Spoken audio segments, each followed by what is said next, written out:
काय चाललं बापू, बरी आहे का तब्येत? बोल बस माय, बस बस. कोणीकडे यायला केलं माय? तुमच्याकडे चालतो बापू. बरं बरं. बापू, ते आपला अवधू काल तिकडे देशीच्या भट्टीवर दिसला होता मला. असं का बापू? मला तरी डाऊट याला रे. ते घरी जेवण झालं काही नाही मला वाटायला.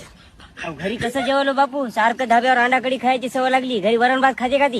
गोष्ट खरी आहे माहिती. त्याचा काय वाट लावावं लागते. बरं झालं पाहिजे तुम्हाला सांगितलं. आपलं काय नाही बापू, शेजार संबंध आहे म्हणून चांगलं होते. किरबा पटल्याच्या नाता संग लई वाया चाललं ते. असं का? सांगा समजावून त्याला. येतो मी. चला, येऊ दे, सांगतो. इथं बसलं का? काय होय बापू? अरे बापू बरं झालं बस. काय होय? काय होय तू ताल काय होय? कोणता ताल? ताल म्हणजे तुम्हाला विचारायला का ताल? मया तुझ्या कानावर लय गोष्टी यायला बरं तुझ्याबद्दल. तुमच्या कानावर गोष्टी आल्या? कोणत्या मात्र तुला सांगितली? सांगा बरं, नाव सांगा फक्त. लय नाचरपणा माया पुढे करू नको. तुला सांगायला हो ना, त्या का टपूत जीवत घेतो तो आम्ही.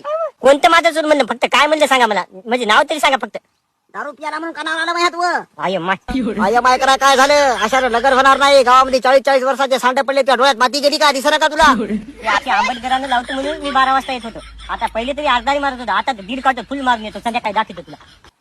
अरे बा, याला उगाच म्हणलो काय की बाबा अर्धी तू मुकाट्यानं झोपत तरी गेलं. आता 1.5 मारून कुठं गलबला करते की रोजन मला कुठं बाहेर फेकते की रे? उगाच म्हणतो.